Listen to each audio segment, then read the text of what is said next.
Hello everyone. मेरा पहला lecture है लेक्चर नाइन्थ का पहला टॉपिक है थ्री पेरेंट बेबी, या फिर हम इसको जो है three parent in vitro fertilisation, या फिर हम इसको माइटोकॉन्ड्रियल रिप्लेसमेंट, इन तीन नामों से जो है इसको हम जानते हैं। तो जब निषेचन होता है, निषेचन की जो प्रक्रिया होती है, तो जो अंडाणु होता है, अंडाणु में एमडीएनए होता है। एमडीएनए में 37 जीन होता है। तो ये 37 जीन जो है एमडीएनए जो है अंडाणु में होता है, और 30,000 जो है न्यूक्लियर डीएनए होता है। और जो शुक्राणु होता है, शुक्राणु में 30,000 न्यूक्लियर डीएनए होता है और एमडीएनए भी होता है। तो जब निषेचन की प्रक्रिया होती है, तो जो शिशु में एमडीएनए की जो प्राप्ति होती है, एमडीएनए की जो आनुवंशिकता होती है, वो उसकी माता से ही प्राप्त होता है। तो जब निषेचन की क्रिया होती है, तो उसमें एमडीएनए जो है माता से प्राप्त होता है। 30,000 न्यूक्लियर डीएनए माता का और 30,000 न्यूक्लियर डीएनए जो है शुक्राणु का यानी पिता का जो है उस बच्चे में जाता है, भ्रूण में जाता है। तो इस प्रकार जो एमडीएनए की जो आनुवंशिकता होती है किसी भी शिशु में जो है वो उसकी माता से ही प्राप्त होती है। तो इसीलिए जो है हम इसको माइटोकॉन्ड्रियल रिप्लेसमेंट कहते हैं। तो लेकिन जब जब एमडीएनए जब माता जो है, लेकिन जो एमडीएनए होती है वो सिर्फ जो माता होती है वो अपनी फीमेल शिशु में ही देती है, ना कि मेल में। तो जो माइटोकॉन्ड्रिया होता है इसमें कुछ आनुवंशिक विकार भी उत्पन्न हो जाता है। मतलब आनुवंशिक विकार मतलब जेनेटिक डिसऑर्डर। तो आनुवंशिक विकार जो है उत्पन्न हो जाता है कभी कभी। तो इसके कारण जो है ये जो है एक गंभीर रोग का रूप ले लेता है, जिससे जो है इसी सबसे अधिक जनसंख्या में इससे जो मादाएँ होती हैं, मादाएँ इससे सबसे अधिक जनसंख्या में प्रभावित होती हैं। और ये जो है एक मातृरेखा आनुवंशिकता या फिर ये जो महिलाओं के द्वारा बढ़ने वाले रोगों को जो है बढ़ावा देता है। तो ये जो है मातृरेखा आनुवंशिकता को बढ़ावा देता है, क्योंकि जो है मातृरेखा आनुवंशिकता मतलब ये जो है जैसे माता है तो वो जो है उसकी अगर फीमेल शिशु जन्म लिया तो वो उसमें जो एमडीएनए देगी, फिर उसकी पुत्री का अगर कोई पुत्री जन्म लेगी तो उसमें वो देगी। तो ये सिर्फ माताओं में ही चलता रहता है। तो ये मातृरेखा आनुवंशिकता की स्थिति उत्पन्न हो जाती है, और इसके जो कारण है, इसके कारण मस्तिष्क, हृदय, त्वचा, यकृत, मांसपेशियाँ सब जो है प्रभावित हो जाती है, और इन्हीं अंगों से संबंधित जो है रोग हो जाता है। एक गंभीर रोग जिसे हम जो है लाइस सिंड्रोम या फिर चार्ज सिंड्रोम जैसे जो है गंभीर खतरनाक जेनेटिक डिसऑर्डर का नाम देते हैं। एंड यह रोग जो है इसके कारण व्यक्ति जो है अगर ये हो जाता है, रोग आनुवंशिक विकार उत्पन्न हो जाता है, तो व्यक्ति जो है सामान्य जीवन नहीं जी पाता है। एंड तो इसी समस्या को देखते हुए 2015 में यूके के एक वैज्ञानिक थे,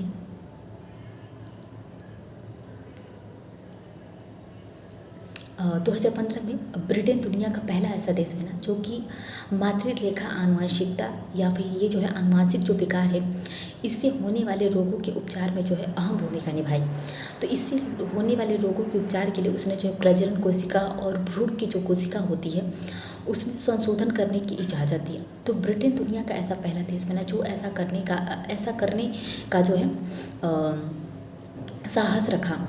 और इसी वजह से जो है ये जो तकनीक है TPIVF या फिर माइटोकॉन्ड्रियल रिप्लेसमेंट थेरेपी के नाम से भी जाना जाता है। तो इस थेरेपी की मदद से जो है एमडीएनए का जो है भ्रूण की कोशिका में संशोधन किया जाता है। तो ये जो पूरी प्रक्रिया होती है इस विधि में, इसमें एक माता पिता तो होते ही हैं, इसमें एक डोनर महिला भी होती है। डोनर महिला होती है जो कि एक स्वस्थ एमडीएनए जो है उस भ्रूण को प्रोवाइड कराती है। तो इसलिए जो है इसमें 3 लोगों की भूमिका हो जाती है, एक माता पिता और एक डोनर महिला। तो इसलिए जो है इसको हम थ्री पेरेंट बेबी या फिर three parent replacement in vitro fertilisation के नाम से भी जानते हैं। IVF के नाम से भी जानते हैं। तो इस प्रकार जो है इसमें जो है 3 लोगों की भूमिका हो जाती है, क्योंकि जो है इसमें एक स्वस्थ माइटोकॉन्ड्रिया उपलब्ध कराना जो है इस तकनीक में जो है ज़रूरी होता है। एंड जो है 2016 में अ, अ, अ, जो है अमेरिकी डॉक्टरों के प्रयास से जो है दुनिया का पहला जो है 3 पेरेंट बेबी का जन्म जो है मैक्सिको में हुआ। तो इसलिए जो है जो अमेरिका है एक डेवलप्ड कंट्री है। एंड ये जो पूरी प्रक्रिया होती है TPIVF की जो पूरी प्रक्रिया होती है, ये इसकी जो 2 विधियाँ होती है। एक तो माइटोकॉन्ड्रियल ट्रांसफ़र होता है, दूसरा जो होता है वो प्रो न्यूक्लियर ट्रांसफ़र होता है। जो माइटोकॉन्ड्रियल ट्रांसफ़र जो है, माइटोकॉन्ड्रियल ट्रांसफ़र में इसमें जो mDNA का जो बदलाव होता है वो जो है निषेचन से पहले ही कर दिया जाता है। तो अंडाणु जब निषेचन नहीं हुआ होता है अंडाणु शुक्राणु का, तभी जो है इसमें mDNA का जो है संशोधन कर दिया जाता है। खराब mDNA को निकाल कर जो है उस महिला के डोनर के दिए गए जो है स्वस्थ mDNA को स्थापित कर दिया जाता है। तो इस वजह से जो है ये प्रक्रिया जो है लोकप्रिय होती है। एंड दूसरा जो होता है प्रो न्यूक्लियर ट्रांसफ़र में, इसमें जो mDNA का जो बदलाव होता है वो जाइगोट में किया जाता है। तो जाइगोट में करने की वजह से जो है ये मतलब थोड़ा रिस्की होता है। तो जाइगोट में mDNA का बदलाव किया जाता है प्रो न्यूक्लियर ट्रांसफ़र विधि में। तो इसलिए बहुत कम लोकप्रिय है, क्योंकि जो है इसमें जो है बहुत अधिक खतरा होता है। जबकि उसमें जो है निषेचन से पहले जो है mDNA का बदलाव करना जो है इसमें कोई मुश्किल का काम नहीं है। तो इस वजह से जो है इसमें जो 3 लोगों की भूमिका हो जाती है। एंड नेक्स्ट है फॉरेंसिक बायोटेक्नोलॉजी।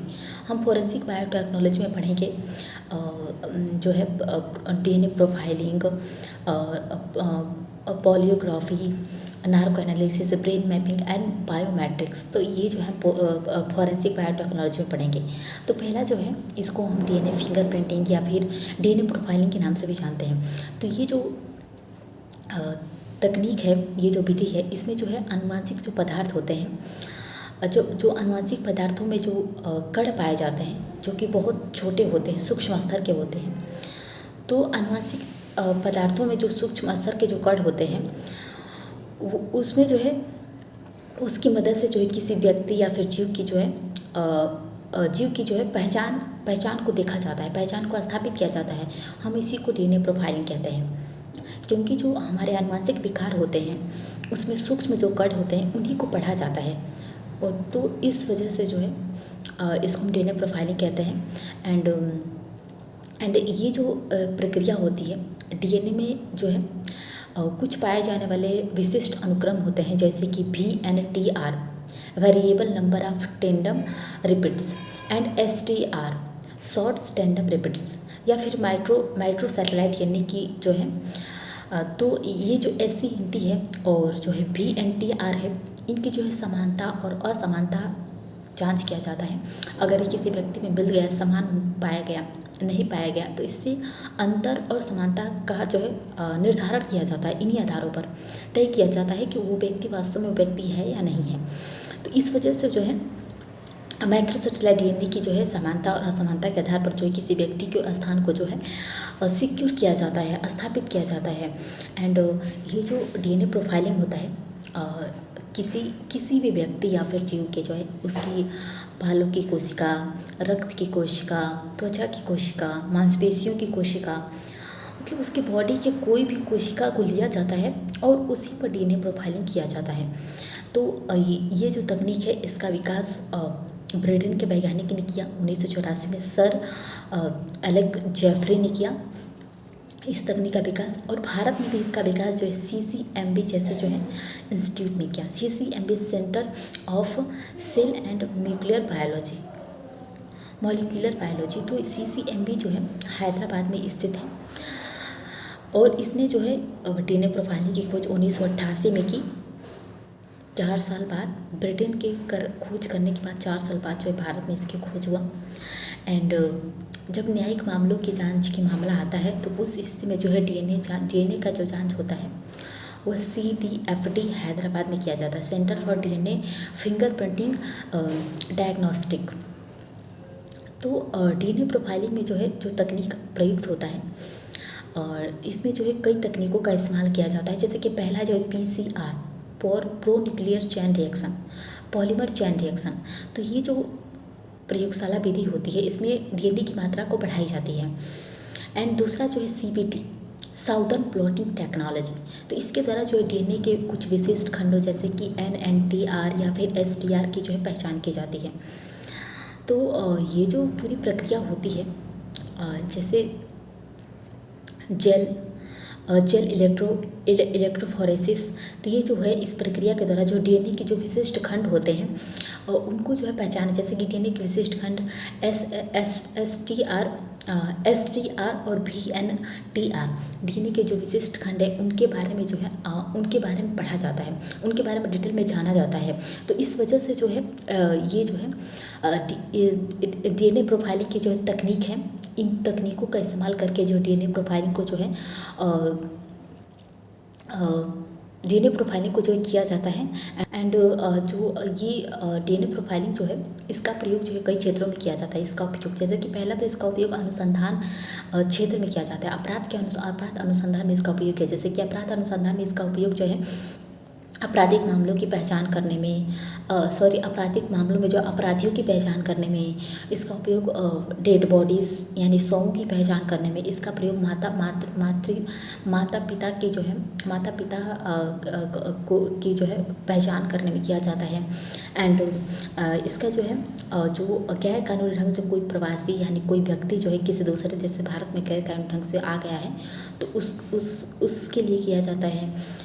तो इन आधारों पर जो है डीएनए प्रोफाइलिंग का उपयोग किया जाता है आपराधिक मामलों के लिए। और इसका उपयोग जो है स्वास्थ्य के क्षेत्र में भी किया जाता है, जैसे इसका उपयोग स्वास्थ्य के क्षेत्र में इसका प्रयोग जो है आनुवांशिक जो रोग होते हैं उनकी पहचान करने में किया जाता है। एंड जो वंशावली होती है, वंशावलियों के जो है विश्लेषण में जो है उसको समझने में जो है इसका उपयोग किया जाता है, वंशावलियों के जो है पहचान करने में।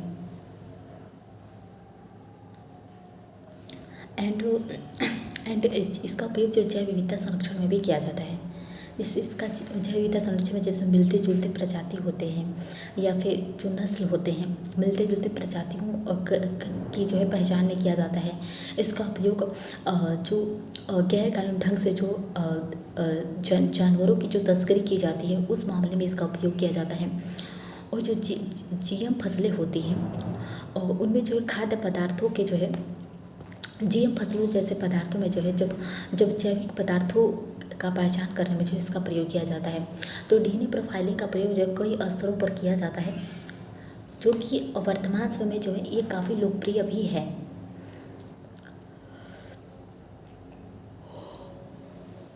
एंड हमारा नेक्स्ट टॉपिक है पॉलीग्राफी। इसको हम लाइट डिटेक्टर टेस्ट के नाम से भी जानते हैं। तो ये जो प्रक्रिया होती है इसका ये आधार है कि जब कोई व्यक्ति झूठ बोलता है तो झूठ बोलते समय व्यक्ति के शरीर में जो है होने वाले जो सूक्ष्म परिवर्तन होते हैं उसका अध्ययन किया जाता है। तो झूठ बोलते समय व्यक्ति के शरीर में होने वाले परिवर्तनों का अध्ययन किया जाता है। और सामान्य रूप से जब कोई व्यक्ति झूठ बोलता है तो झूठ बोलते समय व्यक्ति के हृदय की धड़कनें, सांस लेने की गति, पसीने का स्राव और उसके शरीर का बॉडी टेम्परेचर सब बढ़ जाता है। तो सामान्य सी बात है, अगर कोई व्यक्ति झूठ बोलता है तो उसमें ये सभी जो परिवर्तन है वो देखने को मिल सकते हैं। तो इन्हीं सभी परिवर्तनों का एनालाइज करना, विश्लेषण करना, इन्हीं सभी परिवर्तनों के बारे में जानना ही जो है पॉलीग्राफी कहलाता है, जिसका अध्ययन जो है पॉलीग्राफी मशीन या फिर कंप्यूटर के द्वारा जो है ये किया जाता है। तो इससे जो है व्यक्ति के झूठ बोलने या सच बोलने की संभावनाओं का जो है पता लगाया जाता है। लेकिन ये जो पॉलीग्राफी है इसमें ये जो है बहुत कम लोकप्रिय है, मतलब इसको सही नहीं माना जाता है, क्योंकि अगर मान लो कोई ऐसे व्यक्ति को पकड़ लिया गया है जो कि वो अपराध नहीं किया है और उसका पॉलीग्राफी टेस्ट किया जा रहा है, तो वो व्यक्ति अगर अपराध नहीं भी किया है तो उससे जो है इस तरह की जो है पूछताछ किया जाएगा।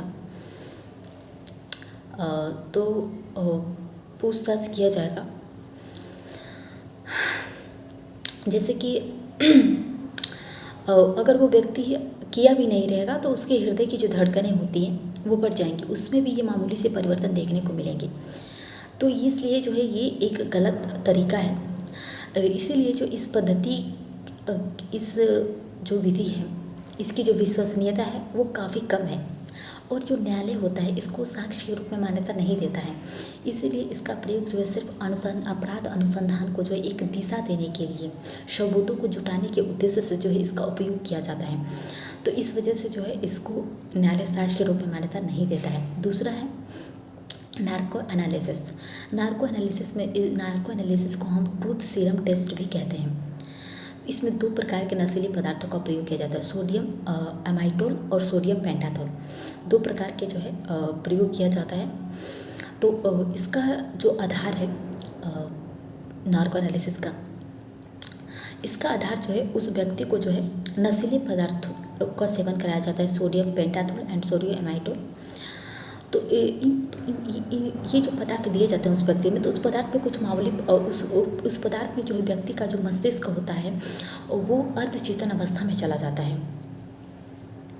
अर्धचेतन अवस्था मतलब वो आधे नींद, मतलब वो सोया भी नहीं रहता पूरी तरह से, और लेकिन उसका मस्तिष्क जो है नींद में रहता है। तो इससे जो है अर्धचेतन अवस्था में जो व्यक्ति से अपराध से संबंधित जो है जो सूचनाएं होती हैं उसको जानने की कोशिश की जाती है। तो अर्धचेतन अवस्था में व्यक्ति के झूठ बोलने की जो संभावनाएं होती हैं और झूठ बोलने संबंधी योजना बनाने जैसी जो संभावनाएं होती हैं वो जो है व्यक्ति खो देता है, क्योंकि उसका मस्तिष्क उसके कंट्रोल में नहीं होता है। तो इस वजह से जो है इस विधि से जुड़े जो तथ्य होते हैं वो जो संभवतः जो है सही पाया जाता है। तो लेकिन न्यायालय जो है इसको भी साक्ष्य रूप में मान्यता नहीं देता है, क्योंकि जो है इसका उद्देश्य जो है सिर्फ अपराध क्योंकि इसका उद्देश्य सिर्फ जो अपराध अनुसंधान को दिशा देने के लिए ही किया जाता है, सबूतों को जुटाने के लिए ही किया जाता है। तो जो ट्रूथ सीरम जो है शरीर पर जो है कई घातक प्रभाव इसके पड़ सकते हैं। जैसे इसका जो है अधिक मात्रा में अगर सेवन करा दिया जाए किसी व्यक्ति को, तो उस व्यक्ति कोमा भी जा सकता है या फिर उस व्यक्ति की मृत्यु भी हो सकती है। तो इसलिए जो है ये जो नार्को एनालिसिस है ये इसकी भी विश्वसनीयता जो होती है वो कम पाई जाती है। बहुत रेयर अपराधों में ही इसका प्रयोग किया जाता है। नेक्स्ट है ब्रेन मैपिंग को हम ब्रेन फिंगरप्रिंटिंग भी कहते हैं। तो ये जो प्रक्रिया होती है इसमें EEG इलेक्ट्रो इंसेफ्लोग्राम जो है, इसमें जो इस प्रक्रिया में EEG की मदद से जो हमारे दिमाग की जो तरंगें होती हैं उसका अध्ययन कर व्यक्ति के जो है अपराध से जुड़े जो संदर्भ होते हैं उसके जांच के लिए किया जाता है। तो इससे जो है व्यक्ति के मस्तिष्क के तरंगों का जो अध्ययन किया जाता है। एंड ये जो पूरी प्रक्रिया होती है इस प्रक्रिया में मस्तिष्क के जो विद्युतीय प्रक्रियाएं होती हैं उसका अध्ययन किया जाता है। तो हमारे जो मस्तिष्क होता है उसमें जो तरंगें निकलती हैं उसका इसमें अध्ययन किया जाता है। और ये जो प्रक्रिया होती है इसमें कोई नशीला पदार्थ या फिर इसमें कोई पूछताछ नहीं किया जाता है। इसमें जो है व्यक्ति को किसी प्रकार की मानसिक यातना नहीं सहनी पड़ती है। तो इसलिए जो है ये जो ब्रेन मैपिंग होता है इसमें व्यक्ति को जो कंप्यूटर के सामने बैठा दिया जाता है।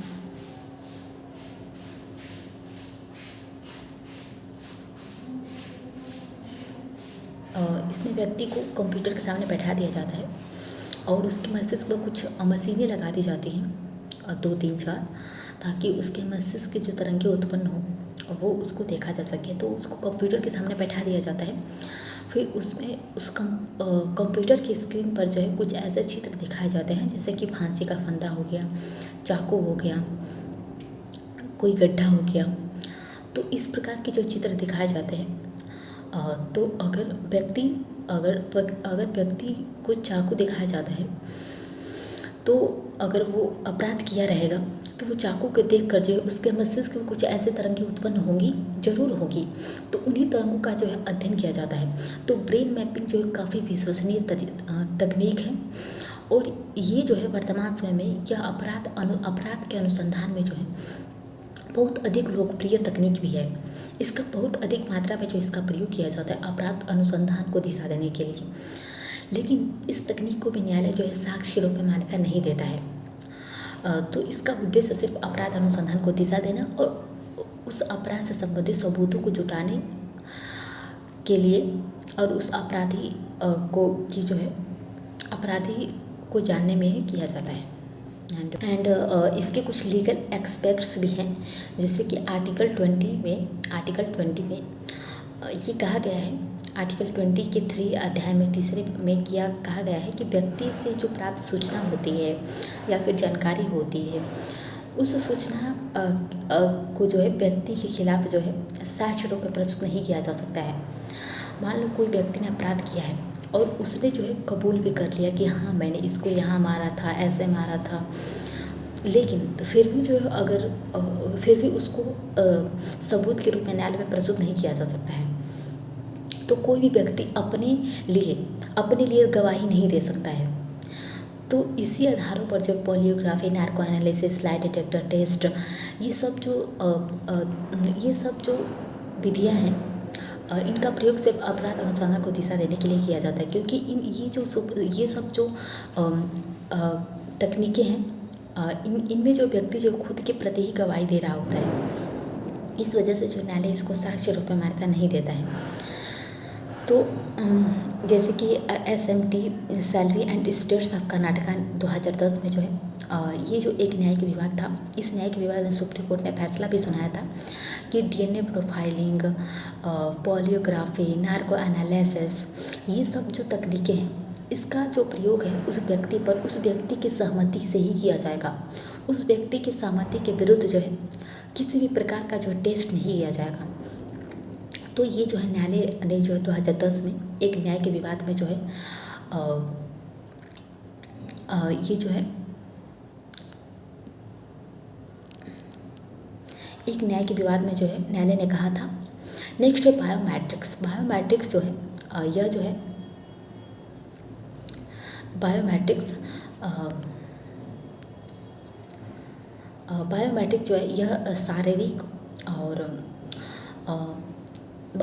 जो है यह शारीरिक और जो है मानसिक जो लक्षण होते हैं, शारीरिक और व्यवहारिक जो लक्षण होते हैं, शारीरिक और व्यवहारिक लक्षणों के आधार पर जो है किसी व्यक्ति की पहचान की जाती है। इसमें इसी को हम बायोमेट्रिक्स कहते हैं। तो ये जो शारीरिक और व्यवहारिक जो लक्षण होते हैं हमारे, जैसे कि शारीरिक लक्षणों में हमारा हो जाता है जैसे कि हमारा fingerprint, face, iris and retina scan and हाथ हो जाता है, हाथ की नसें हो जाती हैं। तो ये सब जो है शारीरिक लक्षण हो जाते हैं हमारे। और व्यवहारिक लक्षणों में जैसे हमारा सिग्नेचर हो गया, हमारा आवाज़ हो गया, हमारा बॉडी लैंग्वेज हो गया। तो इन आधारों पर जो है व्यवहारिक लक्षणों की जांच की जाती है। तो इन दो आधारों पर जो है किसी भी व्यक्ति की जो है पहचान की जाती है, पहचान को स्थापित किया जाता है, सिक्योर किया जाता है। तो इसी को हम बायोमेट्रिक्स कहते हैं। तो इसका उपयोग वर्तमान समय में जो काफ़ी अधिक संख्या में इसका उपयोग किया जा रहा है, जैसे कि नागरिकों की डिजिटल पहचान में, जैसे कि आधार कार्ड के लिए जो है हमारे, जब हम आधार कार्ड बनवाने जाते हैं तो हमारा आइरिस और रेटिना को स्कैन किया जाता है एंड इसमें हमारा फिंगरप्रिंट भी लिया जाता है। तो इसलिए जो है नागरिकों की जो है डिजिटल पहचान में इसका प्रयोग किया जाता है बायोमेट्रिक्स बैंकिंग या फिर बायोमेट्रिक्स ATM में इसका प्रयोग किया जाता है एंड सुरक्षित इंटरनेट और सुरक्षित ई-कॉमर्स के लिए इसका प्रयोग किया जाता है। इसके अलावा जो है ये इसके द्वारा जो है साइबर क्राइम जो होती है उसकी रोकथाम की जा सकती है। इसके द्वारा जो ऑफिस होती है और जो कोई विभाग होता है उसमें जो है उसके कर्मचारियों की उपस्थिति को दर्ज करने के लिए भी किया जाता है एंड इसका उपयोग जो है अपराध अनुसंधान और सामाजिक सुरक्षा में मदद मिलती है इसके द्वारा। तो जो बायोमेट्रिक्स है इसका प्रयोग वर्तमान समय में बहुत अधिक लोकप्रिय है, क्योंकि हम कोई एग्ज़ाम देने भी जाते हैं तो हमारा वहाँ पर बायोमेट्रिक्स किया जाता है, हमारे आइरिस रेटिना को स्कैन किया जाता है, हमारा सिग्नेचर लिया जाता है, हमारा फिंगरप्रिंट लिया जाता है। तो इस आधार पर जो है एंड इसका उपयोग जो है स्वास्थ्य देखभाल के क्षेत्र में भी किया जाता है।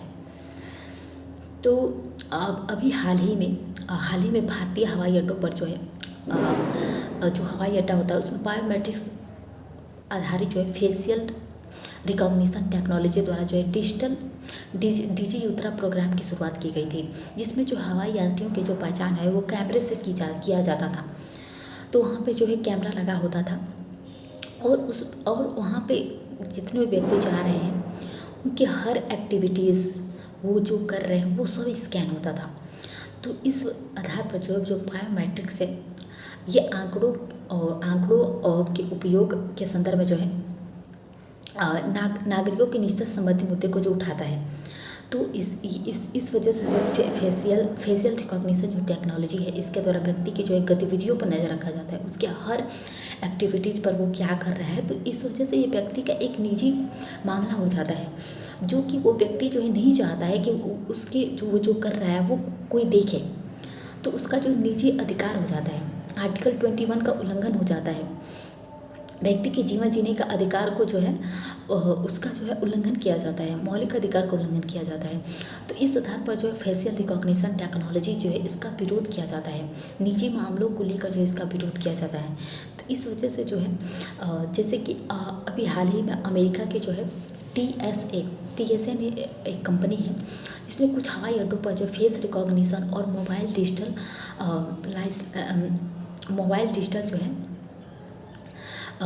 डिजिटल जो है लाइरेस को जो विकसित किया। तो इस वजह से जिससे व्यक्तियों को जो है अपनी पहचान जो है इस तकनीक की वजह से व्यक्तियों को अपनी पहचान के लिए जो कोई पासपोर्ट की आवश्यकता नहीं थी, पासपोर्ट की जो है प्रमाणिकता की आवश्यकता नहीं थी, पासपोर्ट दिखाने की आवश्यकता नहीं थी। तो इस आधार पर जो व्यक्ति को जो है बिना पासपोर्ट के ही जो उसके पहचान को स्थापित कर दिया जाता था। तो इस वजह से जो फेशियल रिकॉग्निशन टेक्नोलॉजी का प्रयोग जो अमेरिका के हवाई अड्डों पर भी किया गया। तो इसका बायोमेट्रिक से कई आधार पर फायदे भी हैं। जैसे इसका फ़ायदा ये है कि यह नागरिकों को कई प्रकार की सुविधा देता है एंड ये जो सुरक्षा के मामले में जो काफ़ी लोकप्रिय है सुरक्षा के मामले में। एंड ये जो तकनीक है इसमें जैसे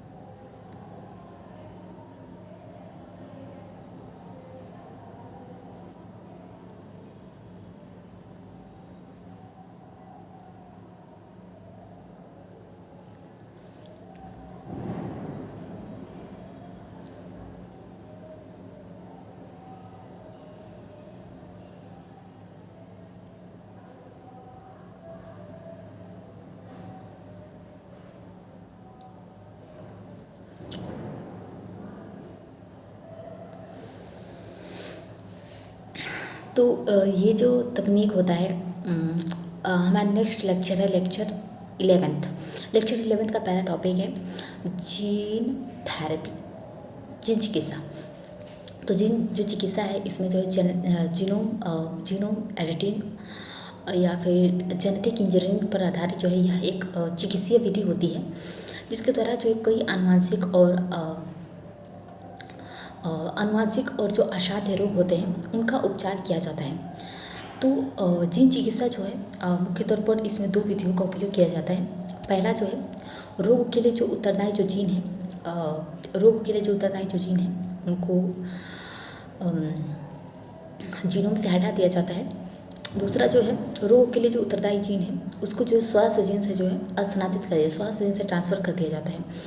तो इसमें 2 विधियों का प्रयोग किया जाता है, या फिर उस जीन को हटा दिया जाता है खराब जीन को, या फिर उस खराब जीन को हटाकर एक स्वस्थ जीन को जो है स्थापित किया जाता है। तो ये जो कार्य होता है रिस्ट्रिक्शन एंडोन्यूक्लियस या फिर लाइगेज एंजाइम की मदद से किया जाता है। रिस्ट्रिक्शन एंडोन्यूक्लियस या लाइगेज एंजाइम का प्रयोग करके जो है इसका जीन ट्रांसफ़र के लिए जो है एक वेक्टर या फिर संवाहक का प्रयोग किया जाता है। जैसे वेक्टर और संवाहक के रूप में जो है वायरस का प्रयोग किया जाता है। तो वायरस जो है इसमें एक वायरस जो है मनुष्यों में जो जीन ट्रांसफ़र किया जाता है, तो मनुष्यों में जो जीन ट्रांसफ़र किया जाता है तो वेक्टर जो है एक संवाहक के रूप में कार्य करता है। तो इस वजह से जो वायरस का उपयोग जो है इसमें संवाहक के रूप में किया जाता है। एंड जो जीन चिकित्सा होती है एंड जीन चिकित्सा में जो है इस स्टेम सेल का भी प्रयोग किया जाता है। तो इसमें स्टेम सेल का प्रयोग जो है कोशिकाओं की संख्या को बढ़ाने के लिए जो है इस तकनीक में जो है इस चिकित्सा में जो है स्टेम सेल का प्रयोग भी किया जाता है। तो जीन चिकित्सा का जो प्रथम परीक्षण हुआ, सफल परीक्षण जो है 1990 में किया गया, जो कि एक फ्रेंच के वैज्ञानिक एंडरसन के द्वारा किया गया, डॉक्टर फ्रेंच एंडरसन के द्वारा किया गया। एंड उन्होंने इस विधि से जो है SCID severe combined immunodeficiency disease, तो SCID का जो है उन्होंने उपचार किया, जो कि SCID जो है यह रोग व्यक्ति की प्रतिरक्षा प्रणाली को ख़त्म कर देता है, जिससे व्यक्ति की प्रतिरक्षा प्रणाली को ख़त्म करने की वजह से व्यक्ति का जो पूरा बॉडी होता है वो बैक्टीरिया से ग्रस्त हो जाता है। इस वजह से जो है ये काफ़ी गंभीर रोग होता है। तो इसको हम बबल बेबी बॉय सिंड्रोम के नाम से भी जानते हैं। तो इसमें जो है इसका जो है उन्होंने जीन थेरेपी की मदद से उन्होंने जो SCID का उपचार किया, इसको सही किया, इस रोग का उपचार किया। तो इस वजह से जो है एंड जो जीन चिकित्सा है, जीन चिकित्सा में जो है दो मुख्य रूप से जो दो विधियों का प्रयोग किया जाता है। पहला जो है सोमेटिक सेल थेरेपी, कायिक कोशिका, दूसरा जो है प्रजनन कोशिका। तो कायिक कोशिका का जो प्रभाव होता है सिर्फ उसी व्यक्ति तक होता है, इसका जो प्रभाव है अगली पीढ़ी पर प्रभाव इसका नहीं पड़ता है। एंड ये जो परीक्षण स्थलों पर जो है इसकी उपलब्धि होती है। दूसरा जो है प्रजनन कोशिका, प्रजनन कोशिका में जो है इसमें जो चिकित्सीय प्रभाव जो है सभी भावी पीढ़ियों पर देखने को मिलता है, इसीलिए जो है यह विवादित और प्रतिबंधित है।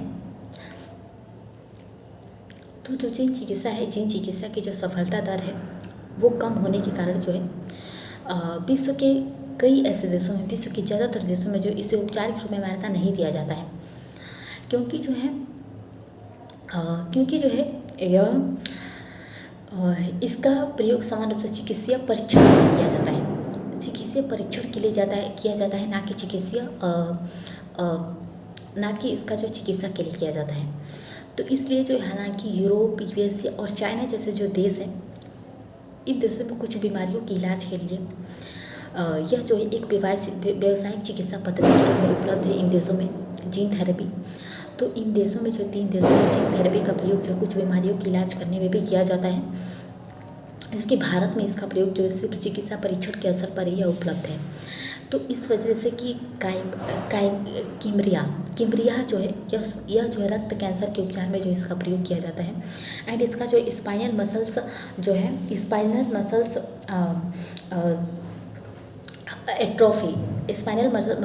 एट्रोफी के उपचार में भी जो है जीन चिकित्सा का उपयोग इन देशों में किया गया है।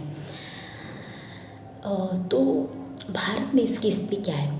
तो वर्तमान में जो है CRISPR-Cas9 जो कि एक जीनोम संशोधन पर आधारित जो है सर्वाधिक सटीक और सरल विधि के रूप में उपलब्ध है, स्थापित है। तो जो है इसमें जो है CRISPR-Cas9 की जो खोज की गई है भारत में, इसके कारण जो है जीन चिकित्सा के क्षेत्र में जो एक बहुत अधिक तेज़ी देखने को मिली है CRISPR-Cas9 से, जो कि एक जीनोम एडिटिंग टूल है। तो भारत में जीन चिकित्सा की स्थिति क्या है? तो भारत में जीन चिकित्सा के क्षेत्र में भारत जो है प्रारंभिक अनुसंधान के स्तर पर है। एंड इस क्षेत्र में जो है भारत के लगभग 10 भारतीय प्रयोगशालाएँ जो है कार्य कर रही हैं। एंड इस आधार पर भारत जो एशिया का तीसरा सबसे बड़ा देश है। भारतीय प्रयोगशालाएँ में जो जीन चिकित्सा है इसका मुख्य उद्देश्य कैंसर के उपचार के लिए जो नई पद्धतियाँ जो होती हैं उसको जो है ढूंढना होता है। तो जीन चिकित्सा अनुसंधान को जो है दिशा देने के लिए जैव प्रौद्योगिकी विकास विभाग और जो है विभाग ने जो है दिशा निर्देश जारी किए हैं।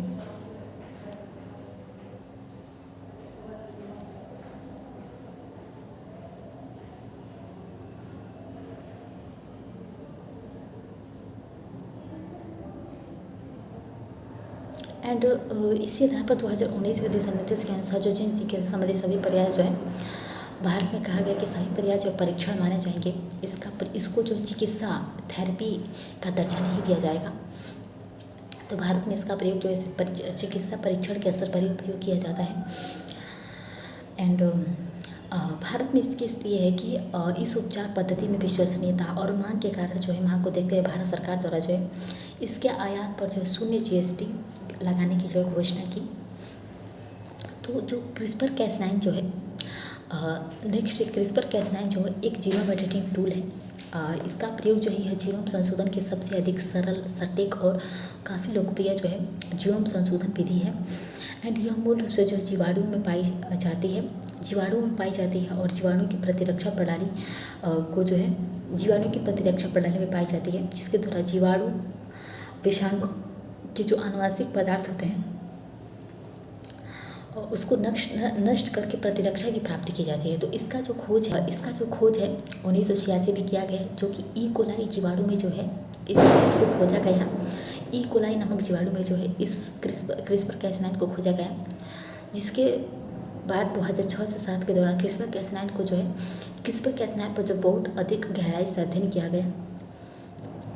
फिर 2012 में जो है यह मानव संशोधन विधि के रूप में जो विकसित हुआ।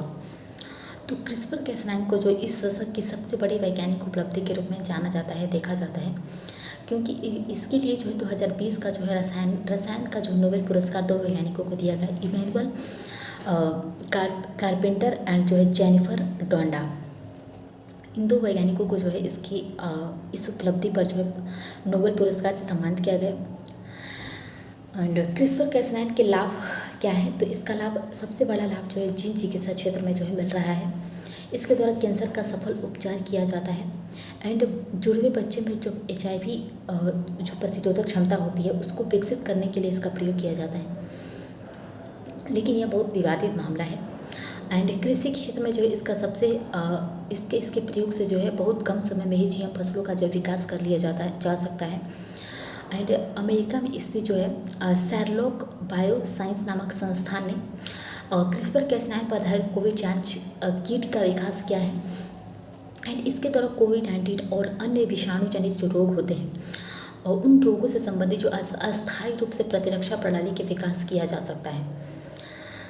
इसी रूप में कैलिफोर्निया इससे जो है वैज्ञानिकों ने मच्छरों की संख्या को नियंत्रित करने के लिए CRISPR-Cas9 पर आधारित जो है PGSIT का विकास किया, जिसके द्वारा जो डेंगू, चिकनगुनिया, मलेरिया जैसे जो है रोगों की रोकथाम किया जा सकता है। तो इस आधार पर जो CRISPR-Cas9 के द्वारा सूक्ष्म जो जीव होते हैं, सूक्ष्म जीवों में आनुवंशिक बदलाव करके उनका जो है औद्योगिक उपयोग बढ़ाया जा सकता है तथा मानव उपयोगी जो प्रोटीन, एंजाइम, जैव अणु और रंजक होते हैं, जैव ईंधन जो होते हैं, उनकी जो है उनकी प्राप्ति बहुत अधिक संख्या में बहुत अच्छे ढंग से जो है किया जाए। लेकिन जो इन आधारों पर जो इसके कुछ समस्याएं भी हैं, जैसे कि यह जो डिजाइनर बेबी की संकल्पना को जो है बल देता है। इसके फलस्वरूप मानव भ्रूण का जो है विकास जो होता है, इसका प्रयोग जो प्रतिबंधित है। मानव भ्रूण पर जो है CRISPR-Cas9 का प्रयोग करना प्रतिबंधित है भारत में, क्योंकि यह जो डिजाइनर बेबी की संकल्पना को बल देता है। एंड इसके आधार पर जो चिकित्सा पद्धति इसकी जो चिकित्सा पद्धति है, CRISPR-Cas9 से संबंधित चिकित्सा पद्धति है, वो बहुत अधिक महंगी है। इस वजह से इसका लाभ जो है सिर्फ धनी वर्ग ही उठा पाते हैं, जिसका लाभ उठाकर धनी वर्ग जो है कैंसर के रोगों का इलाज करा पाते हैं। एंड जीन साइलेंसिंग की 2 विधियां हैं, एक नॉकडाउन मेथड है, एक नॉकआउट मेथड है। नॉकडाउन मेथड में जो है जीन को हटाया नहीं जाता है, बल्कि प्रोटीन संश्लेषण की क्रिया को ही रोक दी जाती है। नॉकआउट मेथड में इसमें जीन को जीनोम से पूर्ण रूप से हटा दिया जाता है। तो जो नॉकडाउन मेथड है, इसमें जो है RNA इंटरफेरेंस जो तकनीक है, इसका प्रयोग है। RNA इंटरफेरेंस में जो इस तकनीक के प्रयोग से जो है निर्मित जो द्विकंडीय DNA की जो संरचना होती है, वो जीन के द्वारा बनाए गए जो mDNA को जो है नष्ट कर दिया जाता है। mDNA को नष्ट करके जो प्रोटीन होता है, प्रोटीन का निर्माण नहीं हो पाता है, जिससे जो है उस रोग का उपचार जो है अधिक अच्छे ढंग से जो है संभव हो पाता है। एंड RNA इंटरफेरेंस का प्रयोग जो जीन साइलेंसिंग की आधुनिक और प्रभावी तकनीक है। इसके प्रयोग से जो कोलेस्ट्रॉल स्तर को बहुत कम करने में और जो है एड्स के उपचार में जो है मदद के लिए किया जाता है। एंड आरएनए आई जो है तकनीक के द्वारा जो कोविड-19 के जो मरीज हैं उनको जो है एंटीवायरल प्रतिरक्षा प्रणाली का विकास भी किया जाता है। नेक्स्ट है एंटीसेंस टेक्नोलॉजी। एंटीसेंस टेक्नोलॉजी, इस तकनीक में जो है एक कुंडलित डीएनए, कुंडलित आरएनए पूरकता का जो है सिद्धांत एमडीएनए से जुड़ जाता है जो प्रोटीन संश्लेषण की क्रिया को रोक देता है। और ये पुरानी और कम तकनीक पुरानी है लेकिन बहुत अधिक सटीक तकनीक है, प्रणाली है। इसका प्रभाव जो लंबे समय तक नहीं रहता है, इसलिए जो है अधिक लोकप्रिय नहीं है। तो एंटीसेंस टेक्नोलॉजी जो है सटीक है लेकिन इसका प्रभाव जो है लंबे समय तक नहीं देखने को मिलता है। लेकिन यह कोशिकाओं में जो है प्राकृतिक तौर पर भी प्रोटीन संश्लेषण की क्रिया को नियंत्रित करता है। इसीलिए जो एंटीसेंस टेक्नोलॉजी काफ़ी लोकप्रिय तकनीक है। एंड तो पहला लेक्चर है इंफॉर्मेशन टेक्नोलॉजी का, पहला लेक्चर है। तो पहला टॉपिक है संचार संकेतों का संप्रेषण। संचार संकेतों का संप्रेषण, तो संचार संकेतों का जो संप्रेषण होता है वो दो माध्यमों से होता है। एक तो एनालॉग सिस्टम के द्वारा होता है, एक डिजिटल सिस्टम के द्वारा होता है। तो एनालॉग जो सिस्टम जैसे संचार संप्रेषणों का प्रयोग जो है पहले किया जाता था, लेकिन जो एनालॉग सिस्टम है इसमें संचार संकेतों को जो है विद्युत धारा या फिर रेडियो तरंगों के रूप में जो है संप्रेषित किया जाता है। विद्युत धारा की मदद से जो इसमें संप्रेषण किया जाता है, विद्युत संकेत और रेडियो संकेत की मदद से। एंड इस प्रणाली की गुणवत्ता, गोपनीयता और विश्वसनीयता जो है कम है, क्योंकि इसमें जो है जो डाटा होता है उसके लीक होने की संभावना भी होती है, उस डाटा के सार्वजनिक होने की भी संभावना होती है, क्योंकि इसमें सुरक्षा नहीं होती है थोड़ा भी, क्योंकि इसका प्रयोग जो रेडियो तरंगों, विद्युत तरंगों के माध्यम से किया जाता है। जो डिजिटल सिस्टम है जो है इसमें संचार संकेतों को जो है बाइनरी आंकड़ों में बदल दिया जाता है। पहले बाइनरी आंकड़ों मतलब बाइनरी आंकड़े 0 और 1 के रूप में होता है। तो इन बाइनरी आंकड़ों में जो है उस बाइनरी आंकड़ों में बदल कर जो है संकेतों को फिर विद्युत धारा और रेडियो तरंगों के रूप में जो है संप्रेषित किया जाता है। तो बाइनरी आंकड़ों में बदलने की वजह से जो है संकेतों को वो बहुत अधिक सुरक्षित हो जाता है। तो बाइनरी संकेतों की जो कूटबद्ध किया जाता है, जिससे जो है गोपनीयता, सुरक्षा और गुणवत्ता जो होती है इसकी बढ़ जाती है। तो बाइनरी संकेतों की जो प्राप्ति होती है और संप्रेषण, संकेतों की प्राप्ति और संप्रेषण के लिए जो ट्रांजिस्टर या फिर माइक्रो प्रोसेसर की भी आवश्यकता होती है। तो इसलिए जो है इसका प्रयोग किया जाता है। तो इसमें संचार संकेतों यानी आंकड़ों के जो है संप्रेषण के जो है दो माध्यम है। एक तार संचार है, एक बेतार संचार है। तार संचार में जो ओपन वायर, पेयर, को एक्सेल वायर एंड जो है ऑप्टिकल फाइबर आ जाएगा। एंड बेतार संचार में long radio wave, short radio wave and microwave. तो जो है संचार संकेतों के संप्रेषण दो माध्यमों से किया जाता है, तार एंड बेतार। तो ओपन वायर पेयर जो है, ओपन वायर पेयर में जो है तांबे की दो समानांतर तार का जो है प्रयोग किया जाता है। मतलब एक समान तार का जो है तांबे के दो एक समान तारों का प्रयोग किया जाता है। इसका प्रयोग पुराने समय में जो है टेलीफोन और इंटरनेट में किया गया ओपन वायर पेयर का। एंड को एक्सेल वायर का प्रयोग जो है टीवी और इंटरनेट के लिए काफ़ी लोकप्रिय है। इसके जो है मध्य में, को एक्सेल वायर में मध्य में जो है तांबे की तार लगी रहती है और इसके चारों तरफ जो एल्युमिनियम का तार लगा रहता है। तो इसी को हम जो को एक्सेल वायर कहते हैं। एंड नेक्स्ट है ऑप्टिकल फाइबर। ऑप्टिकल फाइबर यह जो सिलिकॉन और उच्च कोटि की प्लास्टिक से बने जो है तंतुनुमा संरचना होती है, जिसमें जो आंकड़ों का संप्रेषण जो है प्रकाश या फिर लेजर के रूप में किया जाता है। इसके कई लाभ हैं, जैसे कि इसका लाभ ये है कि यह जो है सामान्य जो तांबे की तार की तुलना में जो है बहुत अधिक जो है संकेतों का संप्रेषण करता है। जो सामान्य तांबे का तार नहीं कर पाता है उसके जो कई गुना अधिक जो है ये संकेतों का संप्रेषण करता है। एंड इसमें जो प्रकाश और लेजर की जो प्राप्ति होती है वो एलईडी के द्वारा की जाती है। तो एलईडी के द्वारा इसमें प्रकाश को उत्पन्न किया जाता है। इसमें विद्युत प्रतिरोध जैसी समस्या को देखने को नहीं मिलती है, इसीलिए जो है ये ऊर्जा दक्ष प्रणाली है। इसमें अलग से कोई ऊर्जा की आवश्यकता नहीं पड़ती है। एंड इसमें जो लंबी दूरी तक जो है संकेतों के संप्रेषण के दौरान जो है रिपीटर यंत्र की आवश्यकता नहीं होती है।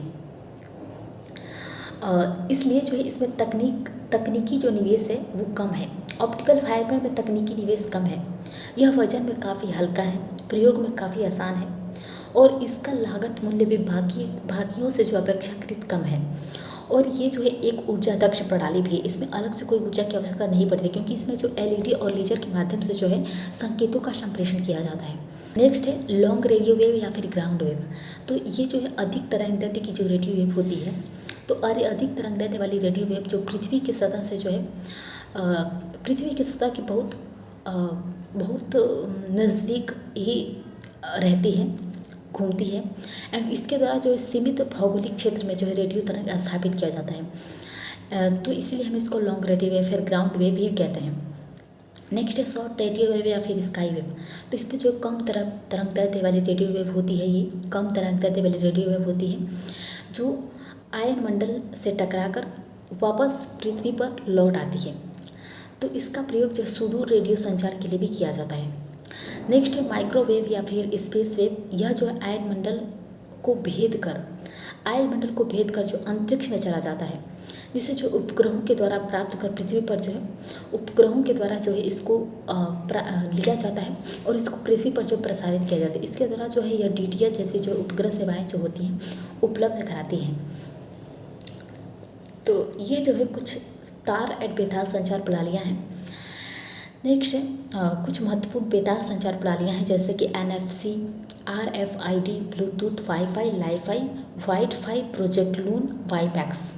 तो ये जो कुछ बेतार संचार प्रणालियाँ हैं, जैसे कि पहला जो NFC, नियर फील्ड कम्युनिकेशन।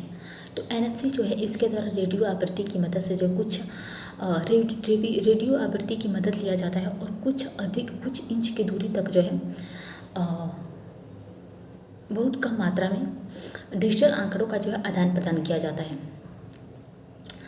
तो ये जो है NFC जो होता है इसमें आंतरिक ऊर्जा स्रोत या फिर कोई बैटरी की आवश्यकता नहीं होती है। इसमें कोई अलग से कोई ऊर्जा की आवश्यकता नहीं होती है। ये रेडियो आवृत्तियों जो है जब रेडियो आवृत्तियों के द्वारा जो है यह जो रेडियो आवृत्तियों के द्वारा जो है अपनी ऊर्जा की जो मांग होती है उसको पूरा कर लेती है। इसका उपयोग जो मेट्रो, ट्रेन, बस आदि के जो टिकट या फिर कॉन्टैक्टलेस पेमेंट सिस्टम में भी इसका प्रयोग किया जाता है NFC का। तो जब दो NFC यंत्रों को जब हम उसको आपस में सटाते हैं, आपस में लाते हैं, उनको संपर्क कराते हैं, तो उनको करीब लाने पर जो है उनके जो बीच जो है संचार संबंध जो है उत्पन्न हो जाता है। उनमें कोई अलग से कनेक्टेड की आवश्यकता नहीं होती है। वो पास लाने पर जो है अपने आप जो है कनेक्ट हो जाते हैं आपस में। इसलिए जो इसमें कोई ब्लूटूथ की तरह जो डिवाइस पेयरिंग की आवश्यकता नहीं होती है। दो NFC यंत्रों को जब आपस में लिया जाता है तो अपने आप जो है संबंध स्थापित कर लेती हैं। इसलिए हम इसको नियर फील्ड कम्युनिकेशन भी कहते हैं। नेक्स्ट है RFID, रेडियो फ्रीक्वेंसी ID। तो यह जो है NFC के जो है समान डेटा, यह NFC के समान जो छोटा इलेक्ट्रॉनिक यंत्र होता है जिसमें जो विशिष्ट आंकड़ों को जो है संग्रहित कर जो है किसी व्यक्ति या फिर वस्तु की जो पहचान की जाती है। इसमें जो है इसके दो प्रयोग हैं। पहला एक्टिव RFID है। एक्टिव RFID में ऊर्जा स्रोत के रूप में बैटरी का उपयोग किया जाता है इसमें, और यह जो कुछ किलोमीटर की दूरी तक जो है कार्य कर सकते हैं। जैसे कि वायरलेस कार पे एक्टिव RFID जैसे जो है तकनीकों का प्रयोग किया जाता है, संचार प्रणालियों का प्रयोग किया। नेक्स्ट है पैसिव RFID। तो इसमें जो ऊर्जा स्रोत जो है अनुपस्थित होता है और यह कुछ इंच की दूरी तक जो है कार्य कर सकता है। जैसे कि होटल रूम की, फास्टैग, शॉपिंग मॉल में वस्तुओं की पहचान के लिए जो पैसिव RFID का प्रयोग किया जाता है। नेक्स्ट है ब्लूटूथ जो है ब्लूटूथ जो है माइक्रोवेव पर आधारित है। तो यह जो है माइक्रोवेव पर आधारित जो है एक संचार प्रणाली है। माइक्रोवेव पर आधारित एक संचार संप्रेषण की एक सरल और बहुत लोकप्रिय प्रणाली है। इसके द्वारा जो है लगभग 10 मीटर के दायरे में जो है विभिन्न डिजिटल उपकरणों को जो जोड़कर आंकड़ों का आदान प्रदान किया जाता है। तो इसमें जो है किसी भी डिजिटल सिस्टम को जोड़ा जा सकता है एंड इसके द्वारा जो विभिन्न निजी उपयोग के उपकरणों को जो जोड़कर PAN का जो है निर्माण किया जाता है। तो इस वजह से जो है ये काफ़ी लोकप्रिय तकनीक हो जाती है। एंड